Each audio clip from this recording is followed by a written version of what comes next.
right, it is Friday. That means we are back with another edition of Punk Rock Politics, the podcast. I'm Mitch Maley, joined by Brendan Ragan this week. How we doing, Brendan? Hey, man, we're running the two-man game. We are, and we just had the high pick and roll. Listen, we just had a little technical difficulty. So our first subject was supposed to be a discussion about the Netflix documentary Varsity Blues, the college admission scandal, which of course is about Rick Singer and all the celebrities got ensnared in that pay-for-play college deal. Whew. And we're not going to redo it right now. We're going to come back to it next week. We had a riveting conversation. We were passionate. We were funny.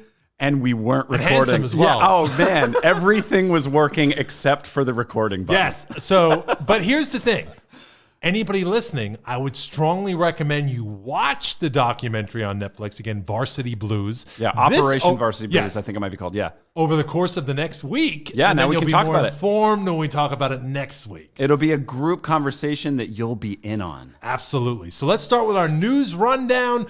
President Joe Biden, who had his first news conference, what a weird, Joe's hiding.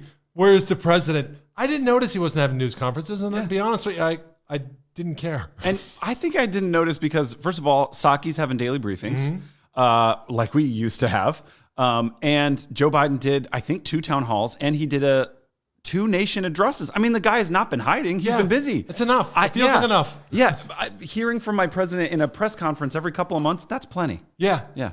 All right. So President Biden says his new goal is 200 million COVID shots in his first 100 days. I got my first dose of the Pfizer vaccine on Monday. Little soreness at the injection site, but otherwise I felt mighty.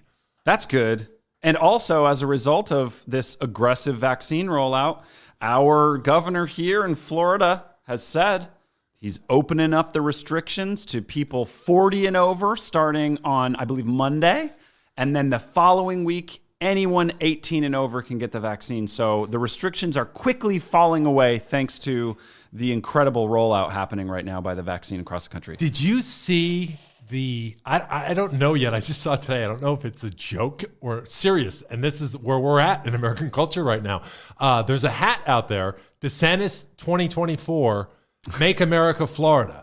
Oh God! And I don't know if it's that's not a great slogan. I know it, so I don't know if it's a joke or if it's just or if it's real. I mean, it would be a great slogan for Democrats to run to troll them with, but I can also see Republicans wearing it. Yeah, because they feel like, he's been great with the coronavirus, which I can't see that. I mean, he's been great at opening stuff up. That literally has been his only real. And that's been kind of scattershot, it seems. It almost seems like you kind of got lucky a little bit with it. Like, let's just open it all up. It didn't stop the cases, that's for sure. The deaths have been not as bad as some other states per capita.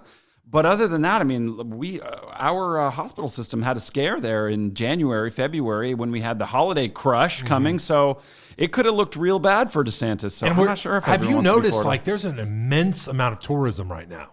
Yeah. Yeah. A lot of people in from out of state, not just spring breakers, like vacationers and just people escaping probably the weather combined with, just the isolation in the Northeast and the upper Midwest. It would be season anyway, the tourist season, the snowbird season. But you're right, we're getting all the spring breakers, and I think we're getting people who are fed up of their only option being outdoor dining when it's 40 degrees under a heat lamp. They'd much rather go to Florida and be able to do things outside. I was in Dollar Tree the other day because I'm bougie like that. Oh. And it was jam-packed. Like, they had 3 registers open and a normally dead one near my house.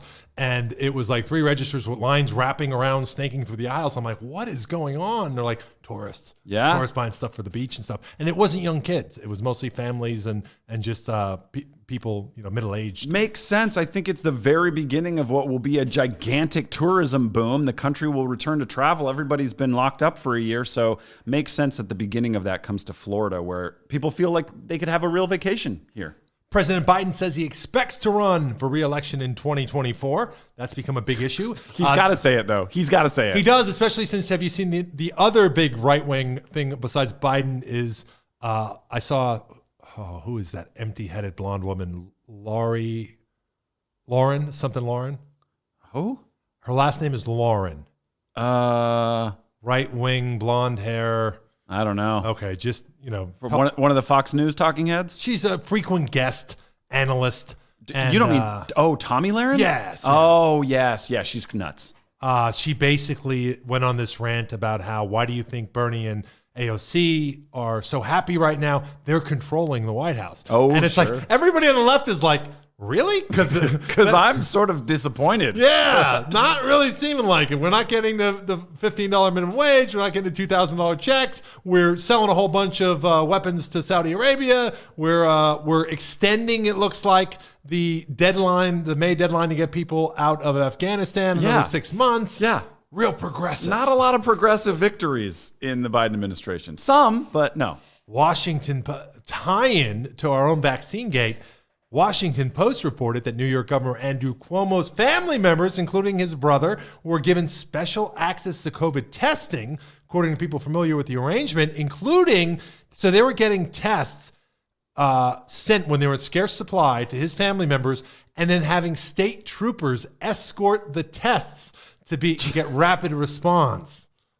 Could it get much worse for Andrew Cuomo? He's having a bad few months, and it feels like, how did he get anything done between covering up his nursing home scandal and flirting with all of his subordinates and piercing his nipples, calling billionaires, and I'm on the phone with billionaires every day.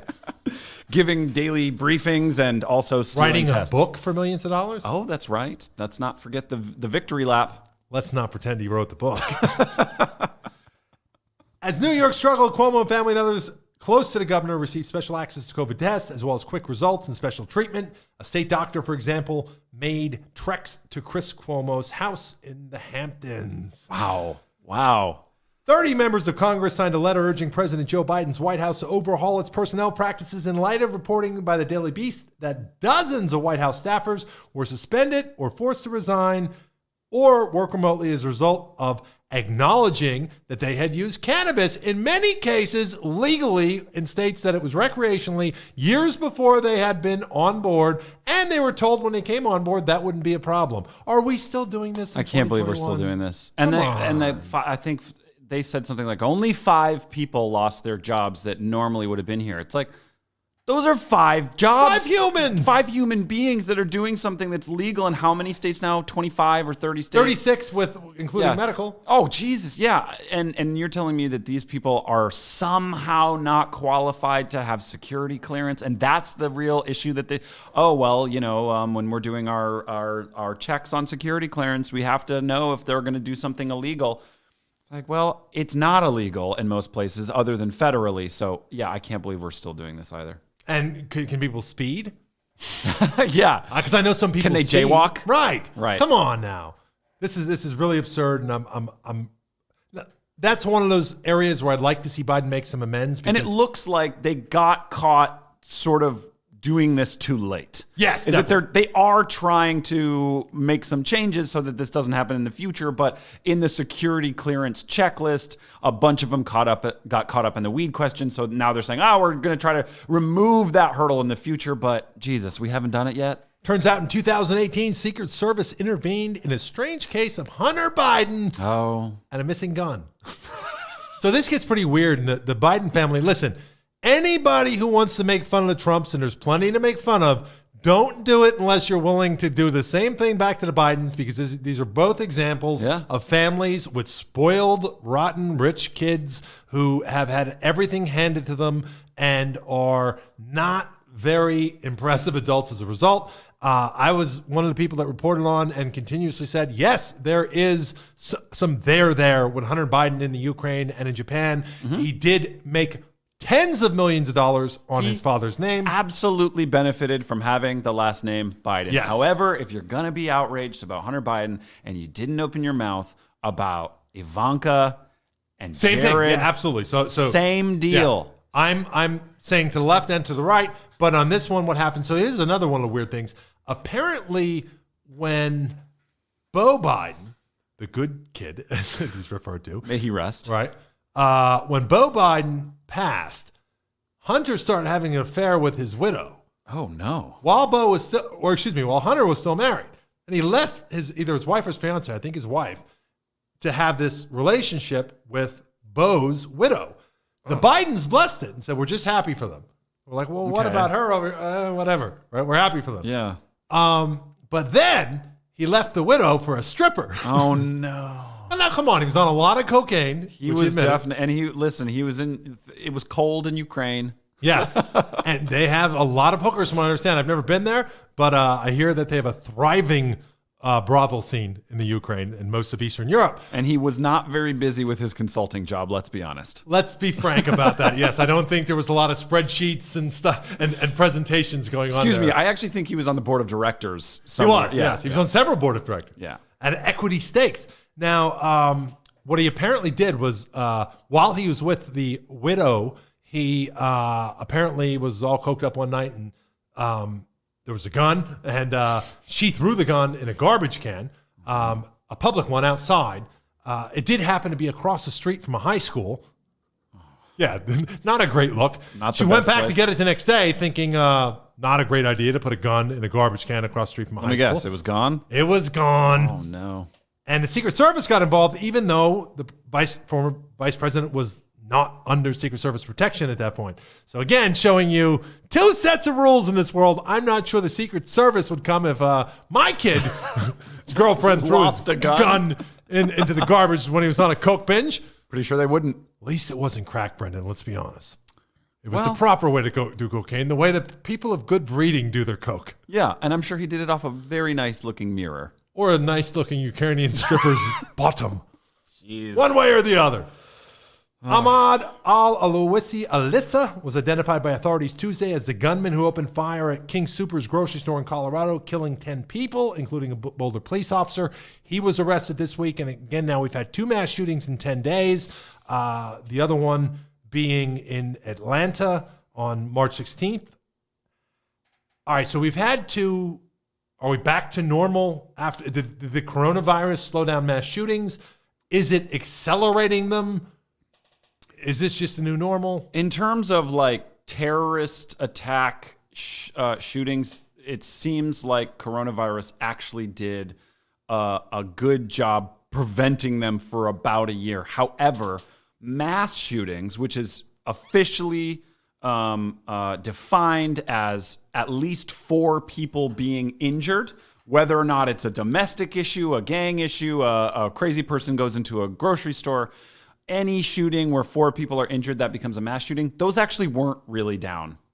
And shootings across America, even with COVID, were still happening. It's just that the high profile guy walks into a synagogue or guy walks into a classroom. We have not had a really big school shooting in probably our longest stretch ever. Because you can't do it over Zoom? Because exactly. And so that's probably the only thing that has changed. With school going back, with people going back to life, sadly, tragically, it feels like, yeah, those are going to start happening again. And we've got, a couple aspects to this. You have the case in Colorado. There is a consistent thread of violence by second-generation immigrants. So he actually was here most of his life, but his parents emigrated from Syria. But the children, and particularly of Middle Eastern families, second-generation violence. Same thing in France as well, which they've seen consistently, where they've said that our terrorism committed by immigrants tend to be the kids of the people who immigrate, and very difficult time assimilating into the society. So that's one part of it. Now, the other one, we have a white guy, and there's some weird elements of this as well, because, the first immediate drawback is there has been an absolute uptick in violence against Asians during the COVID outbreak. Yeah. There does not seem to be any evidence this was a hate crime based on 6 of the 8 victims being Asian. It seems that... Do you mean the one in Atlanta? In Atlanta, yes. And it seems very clear from all of the possessions and communications that have been confiscated from the shooter, as well as interviews with his roommate and family, that this is a crime against sex workers. And he was raised in a very strict evangelical family. Both shooters were 21, by the way. Yeah. Very young. He was raised in a very evangelical family, which demonized sexual mores and reduced them, or narrowed them, you should say. And I think that's more of the story here. I think that's more of the thing that should be examined. Again, not to minimize the amount of, violence that is done to all minorities. And the outbreak of hate crimes and the rise of discrimination and aggression happening towards Asian and Pacific Islanders. At the same time. That's happening for sure. That's a fact. Absolutely. So, it's one of those things where correlation and causation aren't always there. Yeah. So you see it and you say, this must be the most egregious one. We've seen a lot of them, but now we see even the biggest one. Maybe not. Maybe. And look, let's be honest. This is an unfortunate reality of the sex trafficking business. But these, for lack of a better term, whack parlors, as they're called, which is, you go in and get a massage and you end up getting a hand job or whatever. These sex workers are massively overrepresented by Asians. They are often run by Asian crime syndicates, and they are often staffed by sex trafficked Asian women who are not aware of the rights, are brought into this country under spurious intent, and then forced into these situations. And that in itself is a horrible, horrible thing, which I think we should work much harder at eliminating, and anyone should think very hard about before they ever patron one.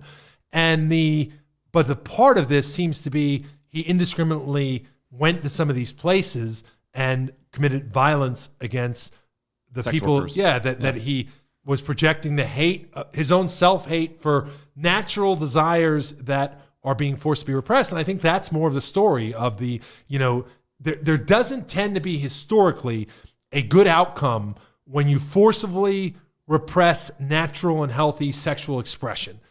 There tends to be a lot of negatives to go with that. And I think we might be better served to examine that part of this story. Right. Nobody is coming out of this saying, hey, if we legalize and regulate sex work, then stuff like this would be like, it may be less common to have violence against sex workers, not to mention all of the people who are caught up in the sex trade who really shouldn't be, against their will. You're right. We're having the racial conversation and the gun conversation, both important. They're all three important. But if you really look at this cause, and you look at this guy, Alyssa, who did the shooting in Colorado, he didn't have religious background. He was not religious, says his family. He did not have a big political interest, says his family. But what many people are saying is that guy had an anger problem. He was all previously arrested for his last year in high school, just cold cocking a guy and beating him senseless on the ground because he says there was a racial slur used, which and other people are saying he's had violent tendencies and he's had violent issues and anger issues in the past. So again, we're not really looking at this cause issue, or the root cause for this issue, which is young men, possibly young men who are the children of immigrants, having real anger issues. There's a fascinating look at the rise of serial killers in America, all being the children of essentially the war veteran era. Mm-hmm. Many of these men come home with PTSD, have sort of weird broken relationships in their family, and it gave rise to the like swell of all of the first real sensational serial murderers that we have. Maybe there's something that we need to look at with the children of immigrants who come from violent and traumatic areas. Well, but second generation doesn't lend to that. Let me. Second generation meaning the first ones born here in America. Yeah, so they're born in this. Okay, then you've got to look at how much trauma is affecting the parenting and the raising of those children. Let's look at this part of it. This is a thread I've been on since watching. I don't know if you're familiar with the British documentarian Adam Curtis. No. Great documentarian, and he does these wonderful long-form films for the BBC. And his most recent one came out a couple weeks ago. It's called Can't Get You Out of My Head. It's 6 parts. You can watch it free on YouTube. And what's really great about his films is they're not prescriptive. He's not arguing a point through a lens and saying, it's not Michael Moore. It's not, who's that whack job on the right who wrote Hillary's America and all that stuff. The Dinesh D'Souza, yeah. It's not like that where they're coming in with, I want to carry my point. He's looking at things and just examining them and seeing connections. And if he's making a case, they're very, very broad. And they're more to give way to conversation and debate. And his overarching theme is the, over 30 or 40 years of making them, is the swing that cultures make between collectivism, movements like the anti-war effort, socialism, the union and collective bargaining effort. So collectivism and the idea that we're all part of something bigger than us, religion being one of the early ones, and then the age of individualism. And it seems like we swing back and forth often between them. And he says he believes technology has now caused us where we'll never get out of individualism. Individualism is here to stay. And he said, look at social media, everything now, and why you'll never have true collectivism. And he had a great take on the insurrection efforts on January 6th, when the people stormed, the Gravy Seals stormed the Capitol. And he goes, yes, there was some violence, but he goes, largely, he goes, I'm talking about it as an outsider, as a Brit, largely it was sad to watch. He goes, there was something very pathetic about it. Mm-hmm. You had these fat, overweight, mostly old people, they were disproportionately old, flailing and taking pictures of themselves and videos and selfies. Yeah, and like falling off a scaffolding. And, yes. Yeah. He goes, it was like this weird flailing attempt, like we don't know how to do revolution anymore. And in an interview I saw with him afterwards, he said, revolutions are hard and they require a lack of individualism because you're going to pay a price. You're going to, at a minimum, you're going to disrupt the normal parts of society. The restaurants are going to close down, the grocery lines, the food supply is going to be ruptured, and you're going to lose probably your job, your means, and it's going to get really hard, and you might die too. A lot of people are going to die, and there were times in history where many people have willingly because they felt they were part of something bigger than themselves. Right. But he said, you'll never have that again. Everybody thinks it's about, and he said, even with Brexit, the chant in their protests was, not in my name, not in my name, not in my name, you're not doing it. You're not voting for it in my name. This isn't what I want. Don't say it's for us because me says different. And he said that seemed like this broken revolution of individuals saying, look at me as I. Yeah, everyone was live streaming this insurrection.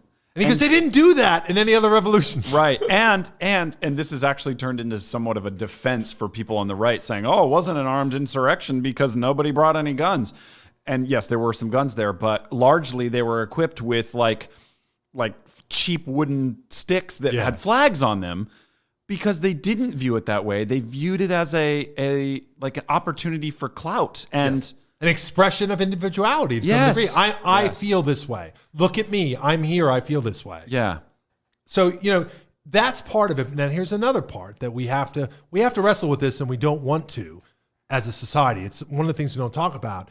And both of those two males, and it tends to be males that do this, were sexually repressed. Mm-hmm. And neither one of them possessed what we would call the preferred breeding traits. They were not handsome men. They were not confident, eloquent, charismatic men. So they were not the kind of people that society rewards with the blessings of having good genes. Mm-hmm. And now you can say, well, that's always happened. That's happened everywhere. You're right. But where would that express itself more violently than in the age of individualism? Right.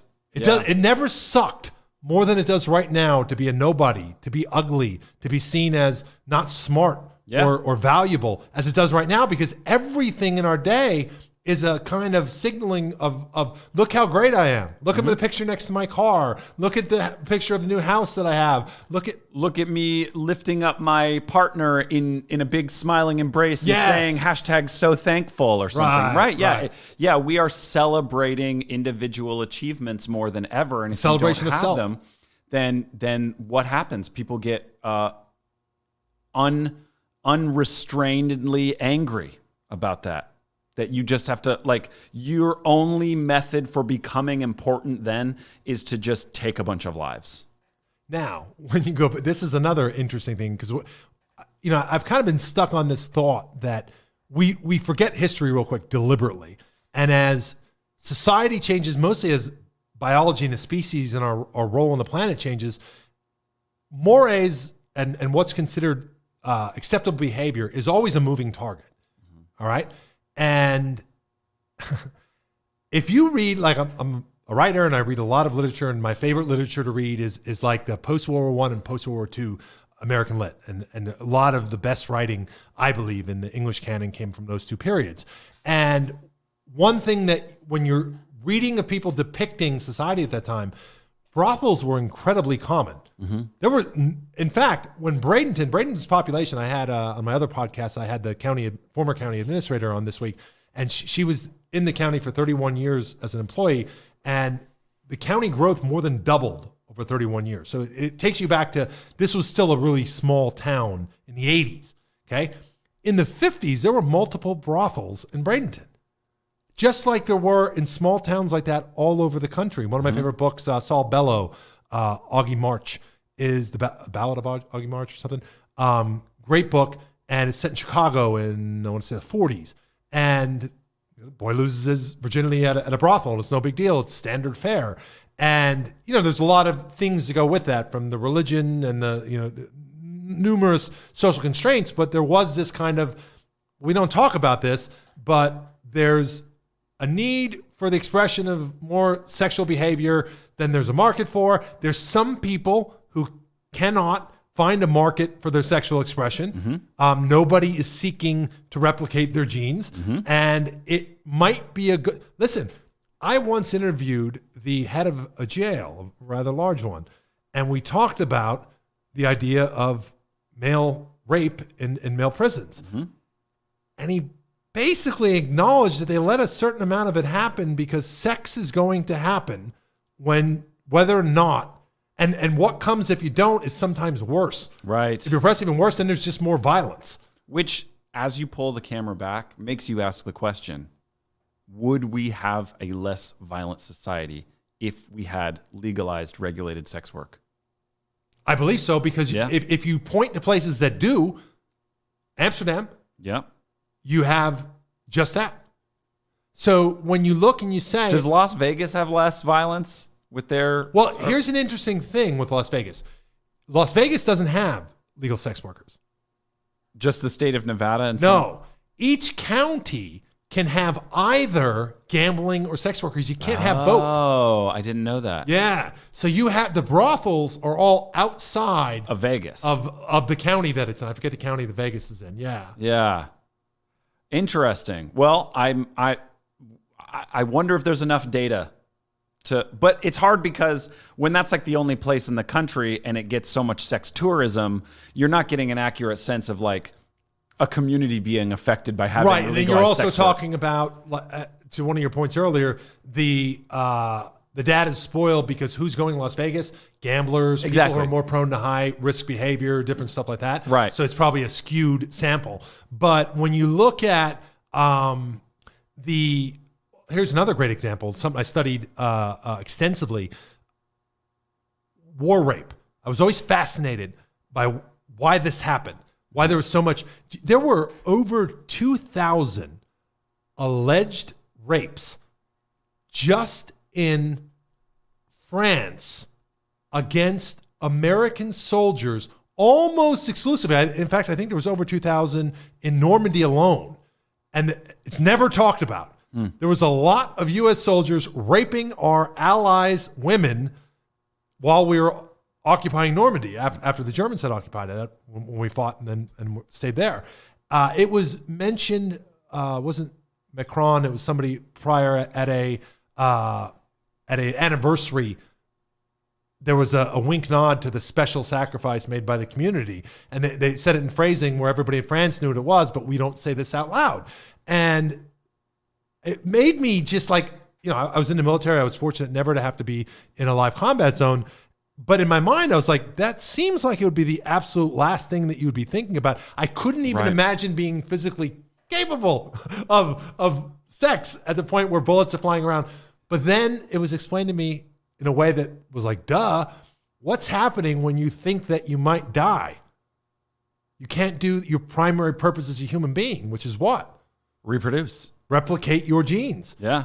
And that becomes an overwhelming urge. And this is well defined to the point that Roman armies used to have traveling brothels that went at the rear with the logistics, with the food and the ammo. Like and the stuff. night before a big battle would sweep through. Yeah, it's like Armageddon sex. It was a reward if you did good in the battle. Yeah, and it was just listen, these guys aren't gonna, and it was also, war rape was legal, not only legal, but it used to be a common way to pay mercenaries. That's right.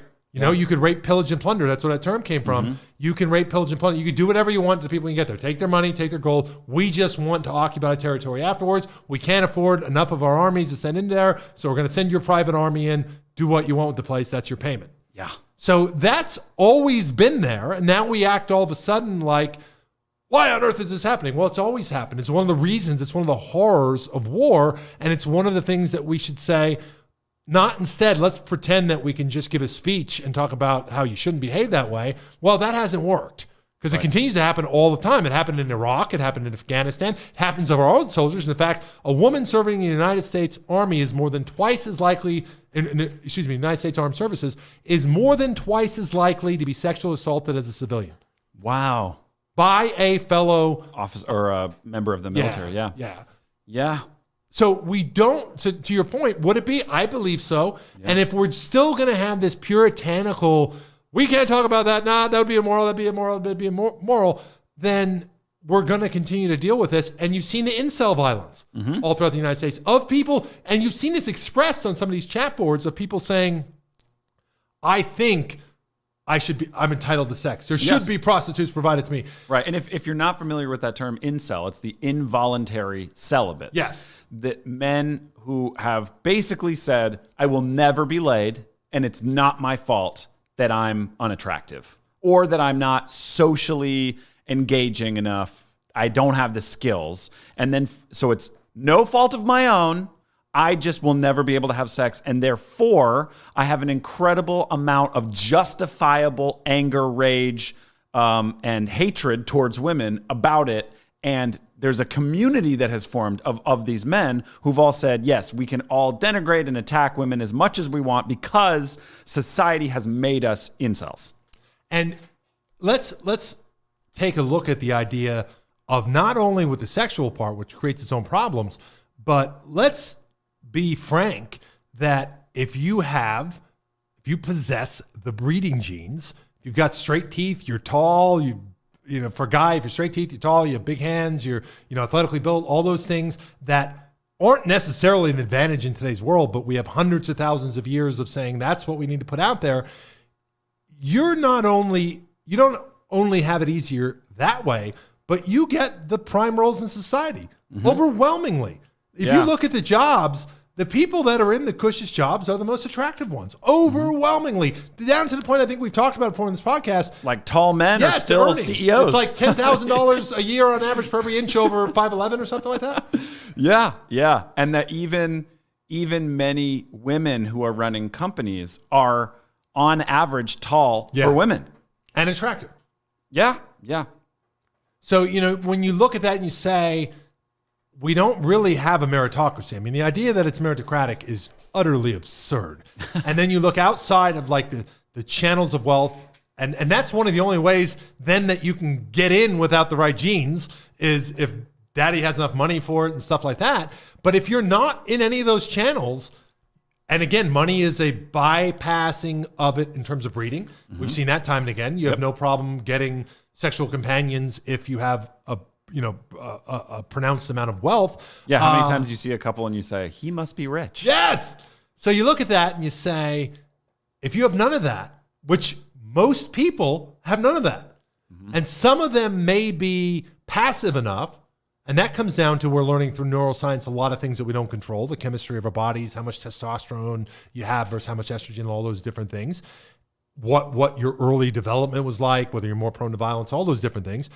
If you have maybe some of the things that make you a more aggressive person and then don't have access to the good things in life, and you live in a culture like ours. People say, why does it always happen here where life's easier? That's why, because it's never as pronounced as it is here. When you're in primitive societies, when they're still closer to the hunter-gatherer and they're still closer to the familial unit and the village and the tribe, there's not as much distinctive status. There still is. There's still a pecking order and hierarchy everywhere, but it's not as in your face constantly. Yeah, you have several levels above you at virtually every part of American society. There are always many people above you who are more attractive, more successful, they have more money, more fame, more power, whatever it is. In every turn, every industry, you're no one is at the top of any pecking order. And now with social media, we know that more than ever, where our place in that hierarchy is. So yeah, it makes sense here, always having this kind of violent issue. And I think, we should touch on guns just for a brief second. Yes, gun control would help a lot. I think it'll never happen in the United States. No, I'm with you on that. I am so over the idea that's going to happen. I don't think that all of the sudden we have 300 million guns in the United States. Almost that one, we know of. We probably have more than that. Right. We probably have more guns than people. Yeah. So you're telling me that all of the sudden we're going to convince people to get rid of those? Gun culture makes up too much of the identity of too many Americans. And we're living in the age of individuality. There you go. And so if they give up part of their identity, they're going to feel incredibly oppositional to that. If somebody came to my house and said, "Hey, you have to get rid of this piece of furniture because they're illegal now," I'd say, "Okay, that furniture doesn't matter to me because I'm not talking about it on social media endlessly. I'm not going to social clubs built around it." But these folks who don't even use guns form so much of their identity around being able to have one that I think we're past the point of honest to goodness gun control. Listen, I know progressives would hate to hear that. I think that we can do some things. Hey, maybe we'll be able to outlaw semi-automatic weapons. Maybe we'll get expanded background checks. Maybe we'll do some regulations, but we need to figure out a way to learn to live with 300 and possibly more million guns in this country. Because every time there's a shooting, it's not like there are fewer guns. Gun sales go shooting up through the roof every time there's a big shooting. People want them more. So yeah, they're not going away. All right. Another big issue, one I find fascinating, is the Brookings Institution,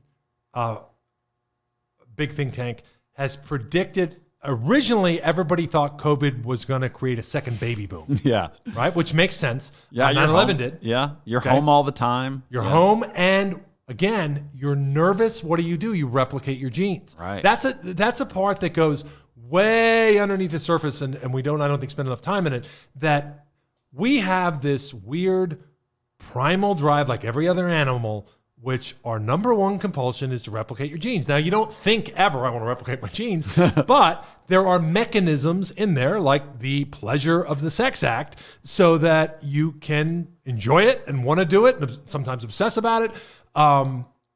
And as a result, it is the thing that drives everything. Why do people want more money? Because it enhances their chance of getting partners and all Same those deal different with things. power and being a politician and all It all those comes things. down to your genes, right? Right. So you look at that, and you say, no surprise that would be likely.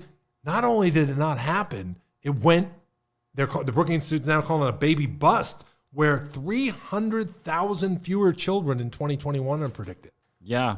I think a huge part of this is because the people who are having the most babies right now are millennials. Mm-hmm. And millennials more than ever have been through the housing crisis. Yeah. They've been through the Great Recession.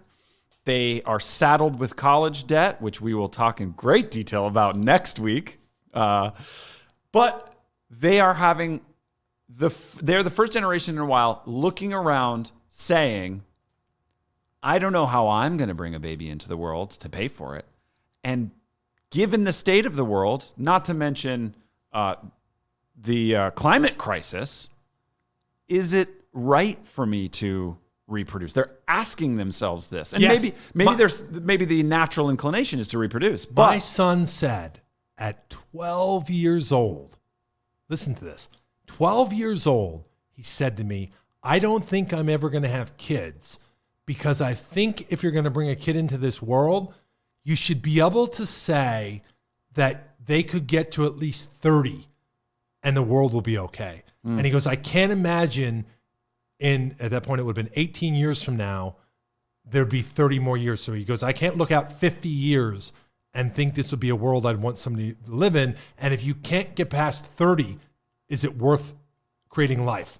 Right. And the element of that holds true is that we've got a generation finally, and millennials are the largest generation in the United States right now. They've just eclipsed. And they're a generation that is saying, are things actually getting better? Or are they getting worse overall? Are politics getting more divisive? Is the separation of wealth getting worse? Is college debt looming over the whole entire demographic? Is the climate getting anywhere better? Is there more violence happening in the world? Most indicators show the world getting worse. Oh, no question. No question. I think, and this is kind of dark, but truthfully, I think if you look at every species in the history of the world, 99.9999% of them are extinct, okay?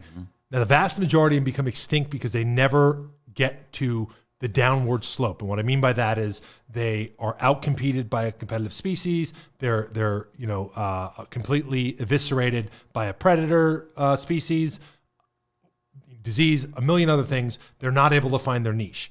And then some of them get to play it all the way through. You know, we don't exactly know if the dinosaurs fall in this category, but there's a lot of different species that went all the way to the downward slope in which they became, because success as a species is just procreation. That's all it is. It's just multiplying those replicating genes over and over and over to infinity.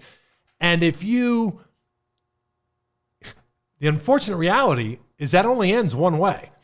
It ends in extinction. You produce until you become so successful that there can't possibly be enough resources to sustain you, and then you go on a downward slope and you die off. Yeah. That is like a rare thing to get that far. I think it's very clear humanity's been on that downward slope. We cannot continue at this rate of consumption and expulsion of the waste of our consumption and exist. We just can't. That's why we're obsessed with trying to get off the planet, for God's sake. Yeah. Which is an absurd notion. Yeah. It's absurd. I mean, the best example I ever heard was somebody said, look, go create a biodome on Antarctica. Do you want to do that? No, nobody wants to do that. But guess what? That's so much more viable than living on Mars, dumbasses. Seriously. Right? Yeah. Go create water your Mars place in Antarctica first. Right. And see if that works. Or in the Sahara. I mean, we have we have Mars equivalent in the US that we're not using. Yes. Yeah. So, that I think is clear. And I also think humans have a collective conscience. I think there's something where we're all kind of in touch with that. Even when we don't know, people talk about humans as a tribe, and they talk about our simian roots and other lower hominoids and the similarity to different tribal animals. I really think the better analogy is a hive. I think humanity altogether is a hive, and I think we don't really know what we're always moving toward. But we're moving in unison, even when it seems chaos. It is chaos, but that chaos creates that end point. And some of it is dark and unfortunate, but that's how something refines itself. It culls its weak and enhances its strong. That's good outcomes for some people, bad outcomes for others. There's no justice and equity in that part. And I think the hive understands on this primitive level that, oh yeah, we're on a downward slope. This doesn't end well. And I think we're all starting to look around and seeing, oh shit, yeah, there's not an answer for this. I think technology, we've really given ourselves over to it. And I think to some degree, that's the only thing that has fixed stuff. Technology, sure, it's made stuff worse too. But at the end of the day, the only thing that's sort of staved that off is we've been able to put technological Band-Aids on things. So I think that the people living now, and especially young ones, are more conscious of that and looking, and the smarter ones, and this is the real problem here, there has been for a long time a negative correlation between education and IQ and child rearing. And, if you remember that movie Idiocracy, did you see that? Yeah, of course. Great film, but that start-off premise came actually from a real study. Yeah. Showing that it was something like if you have 2 people with a PhD, on average, they have 0.7 of a kid. You know what I mean? But if you have less than a high school diploma, it was like 4.3. Of course. Right? Yeah. And that's continuing, and it's only getting starker. So you're not, the only people that are having a lot of kids are either religiously informed by it or they don't know any better. The people that know the best are saying that's not a good deal. I deliberately had 1 kid. Mm-hmm. My kid's very successful. He has a great life. I think he's going to be a very productive member of society. But I recognize that there'll be a much better chance of that happening if I only have 1. I don't have the financial resources to do the job I did with him times 3. Right. I don't have and that calculus that you're doing, I think millennials are doing before they have 1. And coming up with 0. the answer that if I'm going to have a positive impact on the world and a life that is happy in our current circumstances, they're coming up with 0. You're right. And I don't want to have, I think 2 things. The scariest thing in the world, did you ever read the book or see the movie The Road by Cormac McCarthy? Yeah. Okay, great book. And it came out right after my son was, I think he was 2 years old. And the book shook me. Mm-hmm. And it was really, how he wrote that was, Cormac McCarthy had his first kid when he was in his 70s. Oh, shit. And he was driving across country when Katrina happened. And he ends up like in this kind of dystopian landscape with a little kid. Yeah. And he's in his 70s and he realizes, I can't keep him safe. Like, I made a promise and I was so proud and happy when he was born, nothing will ever happen to you. And then I realized, oh shit, lots of stuff can happen to you. And I'm not. And so I read that book and fatherhood for me, there was a lot of preternatural fear involved. I started having this, when my ex-wife was pregnant, I was having nightmares that I'd die while she was pregnant. I'd never get to see the kid. There was this weird thing. I just want to see him. I just want to see him. I just want to see him. And down to the point where my boxing career ended a couple of years ago, I went and got an MRI, another one. I had one when my career ended. I went and got another one just to make sure there was no hey, is there a slow leak in my blood vessel somewhere? Am I going to have an aneurysm? Yeah. Like there was all this weird stuff. Like I feel fine, but is there? Yeah. And, am I taking time off? Yeah. And then it was once he was born, it was like, all right, I'm going to be very defensive of him, but oh shit, he's in his car. He's in a car with his mom right now. I can't do anything. What if a car comes up? Like you start to realize, oh shit, that promise I made is fool's gold. And so that thought of, and I've always said that there's nothing more frightening than thinking, if there was a chaotic, like in The Road, a chaotic breakdown of civilization, and you realize, oh shit, we're weaker now because I'm here with him. And they're going to be, that's who they're coming for. And, they were eating children in that book. They were, raping and eating. The wife commits suicide as the onslaught starts. And, real dark book, but very, very powerful. He won the Nobel that year. And one of the great writers in the American canon, probably the greatest living one, maybe the heir to Hemingway. But anyway, I could see that. I could see how you could look at it today and say, yeah, the number would be 0. Plus, do you think that's exacerbated by the age of individuality? Yes, and likely the open, frank discussions that we're having about mental health right now. It feels like everyone's trying to say, hey, make mental health a priority, but my God, the daylight that's being shed on it compared to the pill-popping housewife with the undiagnosed depression who never talked about it. There's great memes that go around that's like, boomers kind of whisper to each other like, oh, did you hear she's in therapy? While millennials are like, hey, guys, everyone gather around, listen to what my therapist said. Right? There's this openness about things being hard. And listen, I think unequivocally it's harder for a millennial than it was for a baby boomer. No question. Across the board, it is harder to get a job, to find a nice place to live, to advance in society, to be successful, all of the things, it's harder. And we have social media reminding us. Amplifying it constantly. Right. And on top of that, more transparency about the fact that many of us are depressed and anxious and feeling worthless. And so when add all that together and it does not add up to child rearing. But listen to another take on this. And what you're saying is true. And in fact, in Adam Curtis's documentary series, Can't Get In My Head, there's like a whole episode focused on suburbia in the 60s and how Valium was invented by the Sackler family, the scion of it. Okay. Same guy who did opiates did Vicodin, did Valium. And well, actually, he didn't do the opiates, but his family's company did. But the original Sackler, Warren Sackler, did Valium, and it was created specifically to deal with suburban anxiety and housewives. Yeah. But here's the difference, though, too, about that part about the normalizing it. I think that is more a result of the age of the individual. I think the reason why people are so much more willing to go into therapy is when it was more collectivism, it was the group, and you didn't want to admit to the group you were the weak link. Sure. When it's all about you, I see a lot of people in therapy that really don't need therapy, but it's a continuation of parenting. And I want someone to listen to me. Mm-hmm. I want this hour to be all about me and my problems. I want to tell you how that person made me feel, and I want you to reflect back to me what I want to hear about what I deserve and what, Yeah, and as you have that awareness that you get to speak about, that you are the most important thing in the entire world, then your interest in creating more people goes down. Absolutely. Absolutely. Yeah. So I think those things combined, I think in the age of individuals, because my son's also said at 17, holy shit, parenting looks hard. Like he said to me at one point, when I look at all the things in your life that you had to sacrifice and here's another real important one. These kids, what was very unique about millennials in terms of what their family life was probably like compared to other people? What was the one factor that was so different? I don't know. What was it? Divorce. Oh.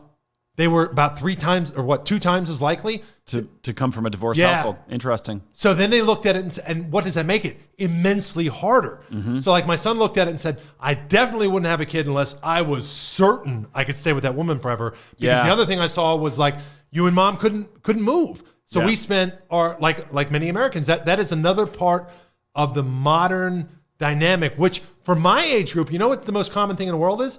You have your kids with one person and then you raise them communally with 2 families.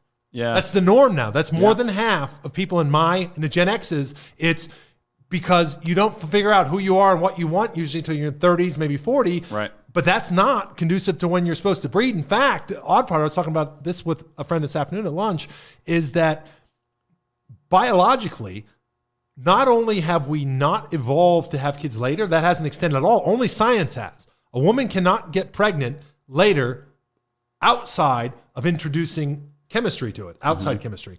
She can get pregnant earlier.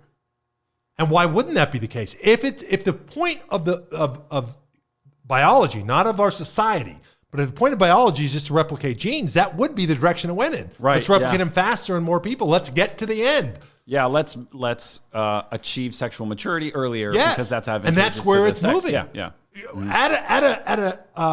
At a rate that has biologists stunned. I remember a while back there was a girl that had her started menstruating at 7.5, and there had just been a record but prior to that, and then that broke the record like a year and a half later, and then they were scratching their head, and then somebody's like, "Well, how young could it happen?" And the one biologist said, "I don't know," because I would have said this was impossible 2 years ago.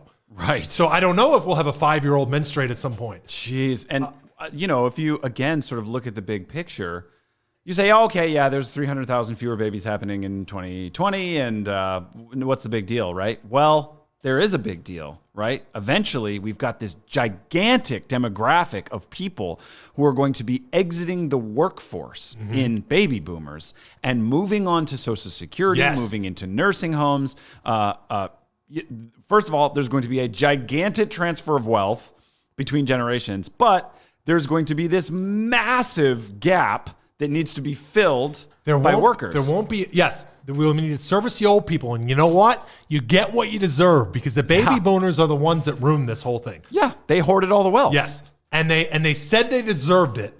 And now and they won't get out of the way now. Mm-hmm. So one of the premier problems I think in our society is that, I think we've talked about this before, that everything from CEOs to college professors, the age is continuing to go up. The median age of they won't let go. No. Yeah. And they're not allowing the next generation to prosper that way. Right. And they're continuing to hoard resources. And the transfer of wealth will be very limited in a certain class because most of them are spending it. There's been a lot of conversation about that they're outliving their retirements, or they're doing reverse equity. They're doing all these things to say, how can I live my best life in my 70s? How can I travel 6 times a year? How can I have a vacation home? Instead of saying, How can I help my grandkid get married and have a kid? Right. That's a major shift. And they're going to all look at us and say, why aren't you taking care of us when we're old? Where are all the healthcare workers? I paid into Social Security my whole life. Now you support me. And it's like, well, which industries did you make it more easy for Gen X and millennials to lead? Right. None. When did you help millennials get college degrees and join the workforce that was thriving? You didn't do that. You made college more expensive, and you saddled a whole generation with debt. And this whole born on third base and think he hit a triple, where, I've talked about this and wrote about this extensively, that the idea of going back, which is what conservatism is. Conservatism is a drawback to the past. And it's opposite of progressivism, which is progressing forward. And the idea that we could ever get back to the 50s, and we talked about like the idea that it was only really good for white males in this country anyway, and a lot of people are winking and saying, "Well, we don't say that part, but we know." Yeah, well, they're the ones saying that the middle and upper class white males, right? Really, yeah. Right. And very important distinction. And the part of that they forget is that post World War II, there was kind of this happy accident in which the leading economic centers of the world, Germany, France, England, decimated by the war. Most of it fought on their turf. None of it fought on ours. And then you had these colonial empires built that needed to be serviced, and no one to service them except this formerly agriculture new nation that had mechanized for the war effort and built all these big factories and capacity, and then said, hey, that's all just there for our taking. Mm-hmm. And by the way, we're walled off against 2/3 of the world's cheap labor by the bamboo and iron curtains because of communism, and they're not playing in any of that market. And all of a sudden, when people say, oh, back then, when a high school graduate, a single income, that's why it was a buffet and we were the only ones there. Yeah. And then we thought the rest of the world, this is the history of every empire, the pull the ladder away theory, which is whenever you get to the top, your inclination to say, all right, let's just stop it all right here. Yep.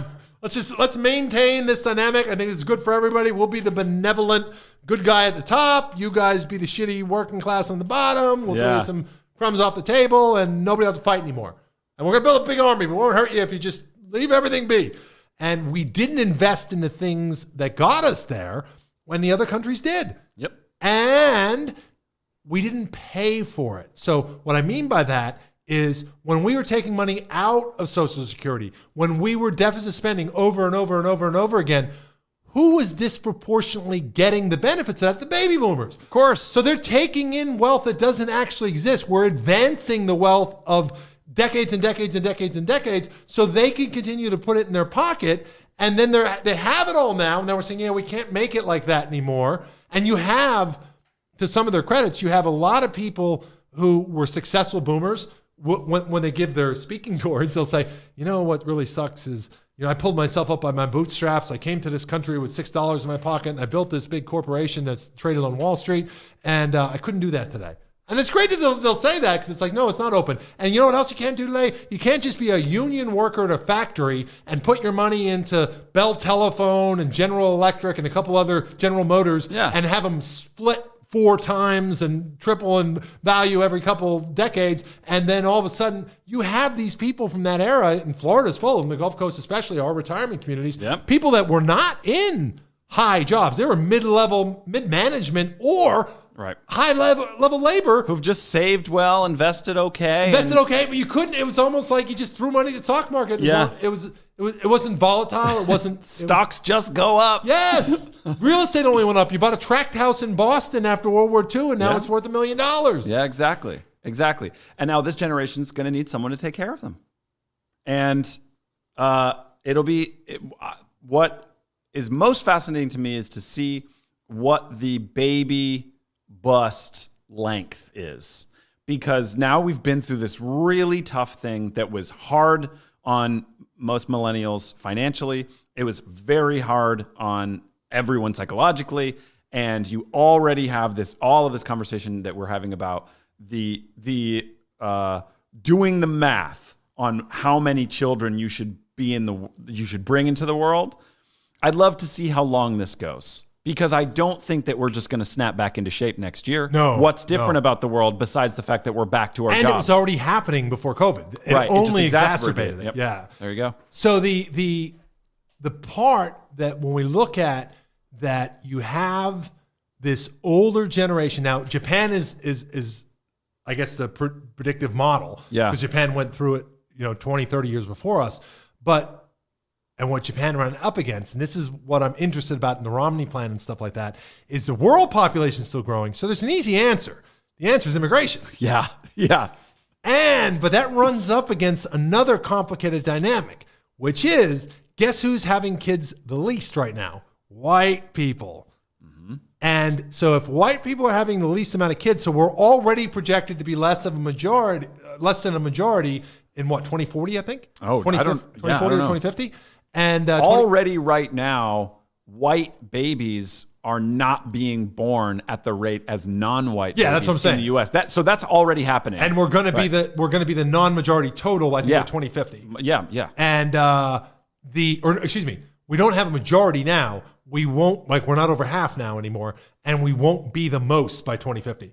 And the other part of that is that if you exacerbate it by immigrating more people who are brown, which is again why are we so less concerned about people coming in the northern border? Because they're white. No, it's terrorism, even though more people on the watch list have been caught coming in through Canada than coming through Mexico. Sure. And why are we adopting so many Russian babies?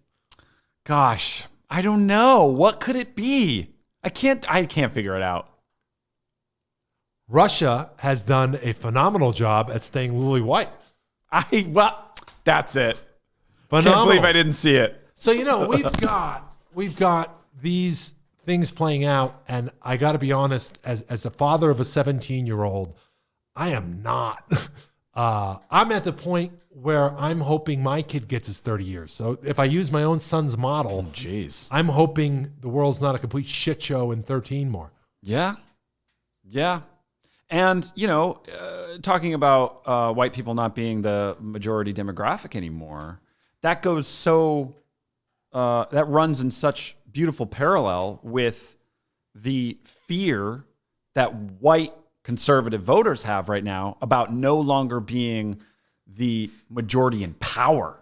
And that's why there's 250 bills out right now restricting voting access, because mostly just the older white conservative voters are looking around and realizing they don't have a chance at winning a majority anymore, probably ever again, as a homogenous group. We can't just say all white people just vote for conservatives, and then because they're realizing the only way to keep this power is to limit the ability of other people to vote.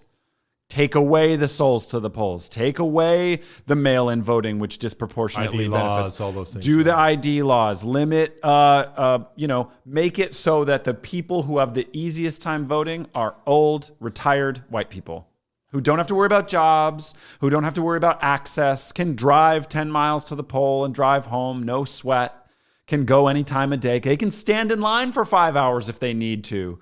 The harder it is to vote, the more that white people benefit. No question. That is a good segue into... Let me give it to you better. Hold on. Brendan's bad take of the week. Yeah, so we're going to return to our old pal, Joe Manchin. Joe Manchin's coming up in the bad take of the week again. He, of course, is the quote-unquote Democratic senator from West Virginia. He's just wearing a Democratic suit with a Republican snakeskin underneath it.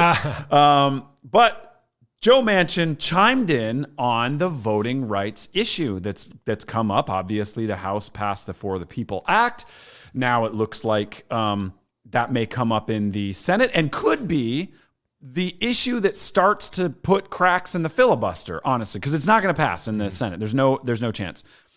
However, Joe Manchin, speaking about the For the People Act, said recently, this week, As the Senate prepares to take up For the People Act, we must work towards a bipartisan solution that protects everyone's right to vote, secures our elections from foreign interference, and increases transparency in our campaign finance laws. Pushing through legislation of this magnitude on a partisan basis may garner short-term benefits, but will inevitably only exacerbate the distrust that millions of Americans harbor against the U.S. government. We can and must reform our federal elections together, not as Democrats and Republicans, he added. I find this sensationally tone-deaf and moronic for a number of reasons. Number one, he's essentially trying to come up with a safety plan as a firefighter with the arsonists who are trying to burn down the house to begin with. I just said it. 80% of Republicans still believe in the big lie that Biden lost the election and stole it. Can we mention, who probably should have been in contention this week, that crackpot lawyer Sidney Powell. Oh, my goodness. You're right. This should have been on the list. Cracking out. If you remember, this is that unhinged woman who calls herself an attorney that was going around spreading just horrific misinformation. Who was so crazy that even Trump distanced himself from him halfway through the process. Until the end, and he circled back around because she was the last one saying it. Right, yeah. She was going to release the Kraken. That's what we're talking about. And her defense in a lawsuit, she's using the no reasonable person defense. Tucker Carlson, yes, made famous. Yes. Right? Of no reasonable person would have believed her claims that the election was stolen. So you have the architect of the nonsense saying, obviously I made it all up, and it was so poorly made up that I can't even believe a regular person didn't look at it and think my lawsuit was, what, satire? Yeah, or that no reasonable person could have come to the conclusion that we shouldn't have looked into it or something. Yeah, that was a pretty lousy defense. The old my idea is so stupid that even Republicans shouldn't believe in it. Well, it turns out they did. And 80% of Republicans still believe that Joe Biden might have stolen the election. And so Republicans are leaning into this. They've made it their number one policy priority right now. Restricting voting rights. That's it. Oh, I'm coming and going. Now I'm safe. They are hell-bent on restricting voting rights because they're realizing no other policy matters for them if they can't start to win some of the majorities back. So here we have this idiot, Joe Manchin, saying, oh, guys, we need to do this voting right issue in a bipartisan way. Okay, Mr. Manchin, look high and low, far and wide, and find me one Republican in the House or the Senate that's going to join you on any kind of voting rights expansion when all they're doing is trying to restrict it. So again, just proving that he's either a complete idiot or he is just speaking out of both sides of his mouth because he knows he has to please both Democrats and Republicans alike because he's not a real Democrat. He has to please the donor class, and I've said it before, I'll say it again. Fuck Joe Manchin. The fucking moron. We'll end it on that. Anyway, listen, guys, we'll be back next week. Don't forget to watch Operation Varsity Blues on Netflix. We're going to have a conversation about it. Hopefully, Alex Boyce will wake up in time. He was supposed to be our third here today, but I think we got it done with two people here. We nailed it. Hey, see you guys next week.